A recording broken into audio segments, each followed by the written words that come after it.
Usually in this time of August, I'm in Saskatchewan on vacation, back home with the family and doing some farming and that kind of thing. And I usually try to save up 3 weeks to make it worthwhile, so I get to do some farming as well as I get to see most of the family and all that. But of course, this year things are different.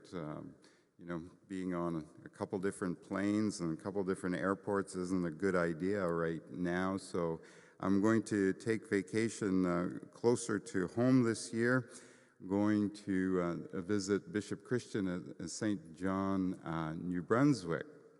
And I was telling someone that's from St. John about that, and I said, well, I have to admit that that's not my first choice of vacation destinations, St. John, New Brunswick, and she said, wouldn't be mine either. And so I don't know if there's anyone from St. John here, but I'm sure it'll be a good week of vacation nonetheless.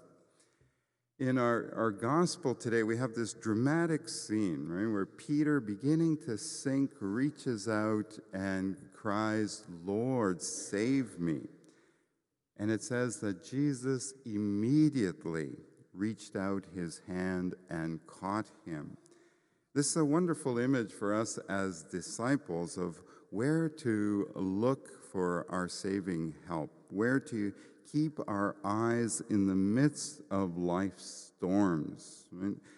To put our faith, to put our trust in Jesus who can save us, Jesus who is always there. It's that image, as Father Brian mentioned at the beginning of Jesus is always there, able to help us.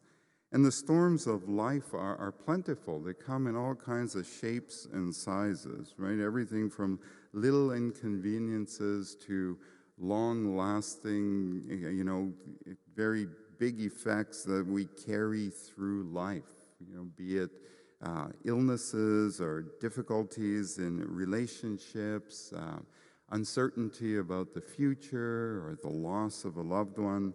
All those kinds of storms of life, they come our way, and as we face them, they can reveal to us, like Peter, that we struggle with doubt, right? That sometimes in the midst of the storms, we take our eyes off Jesus and we become overwhelmed, and in desperation we might cry out to him, "Lord, save me," right?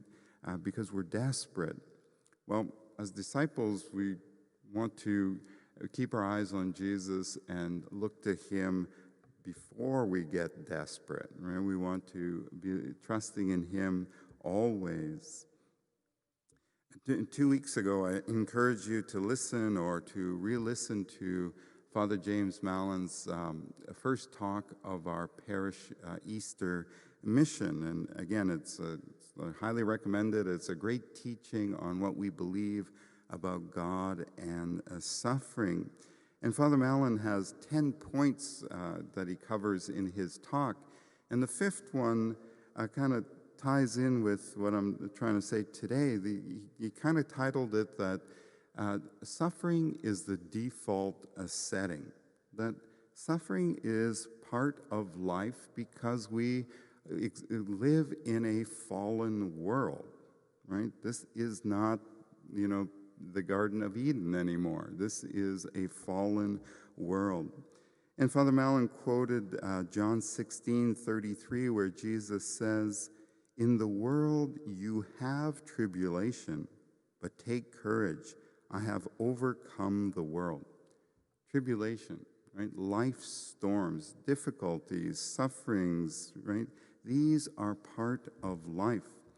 Father Mallon noted that we're the first generation to not accept that suffering and the storms of life are part of life. They are the norm, right? That we have this false belief in our day and age that we can avoid these. And so we're tempted to look to other things like science or technology to make the storms of life go away, right? To avoid suffering, to avoid any difficulties. We can find some way to avoid all of these. Well, that leads us to a false belief, right? That we look to these things rather than Jesus. We have this false belief that we don't need Jesus to help us through the storms of life. So again, how do we respond in faith to the storms of life? Well, Peter is a good example, right? As I've already mentioned him, but Peter actually had courageous faith. I mean, he stepped out of the boat in faith and started walking towards Jesus. None of the other disciples did that, and as far as I know, in human history, no other person has walked on water, only Peter. Yet the first thing that Jesus says to Peter as he's reaching out and saving him is, "You of little faith, why did you doubt?" Why did you doubt? Right? It's a good question, and Jesus isn't saying it in a condemning way, but it's a way of challenging Peter. It's a teaching him to reflect and to increase his faith. Right? Just simple question: why did you doubt? Now, have you ever heard Jesus ask you that? Why did you doubt?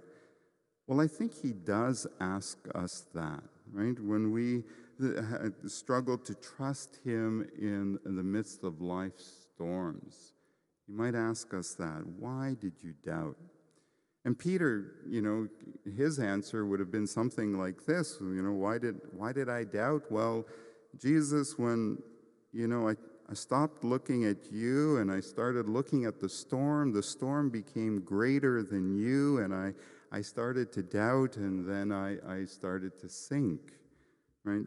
Well, for us as well, when we're looking at Jesus, right, we're mindful of who he is, trusting in him, worshiping him as God, the God of the universe, having authority over all creation.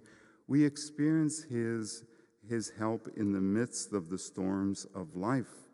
But it's when we stop looking at Jesus and who he is, when we stop trusting in him, we can get overwhelmed by the storms of life. Now that's putting it pretty simply, a very simple way of looking at it, right? Just keep my eyes on Jesus and it makes all the difference. But that's not always easy to do, right? It's difficult. And so can we see the storms of life as an opportunity? Can we see the storms of life as an occasion for us to grow in faith, right? As we face the storms of life, engaging our faith in Jesus, putting our trust in him, that it's a process of learning to trust more. It's a process of increasing our faith, of learning what it really means to keep our eyes on Jesus in the midst of life's storms and difficulties. Maybe you remember 2 Sundays ago, Romans 8:28. I focused on that scripture, which is, in part says, "We know that all things work together for good for those who love God." And again, most often we don't know how God will bring good out of bad, and it's beyond our understanding most of the time. And it takes faith to trust that he will do it, that he will fulfill this scripture in our lives. And only he can do it because he's the awesome God of the universe. So I want to recommend to you again the extended version of the Serenity Prayer as a simple way of putting into practice this keeping our eyes on Jesus. And towards the end of the prayer, again, it reads, "Trusting that he will make all things right if I surrender to his will. Trusting, right? Keeping our eyes on Jesus, that faith in him.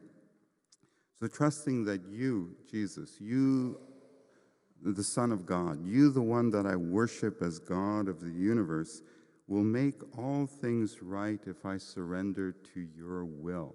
Right? That surrendering to his will is a deep act of trust. And so again, these simple words of the Serenity Prayer help us keep our eyes on Jesus in the midst of life's storms, trusting that Jesus is greater than any storm, right? That he is greater than any storm, that he is always there, able to help us, and always there waiting to save us. Again, it's a wonderful image for us as disciples of where to look, right? Where to keep our eyes in the midst of life's storms.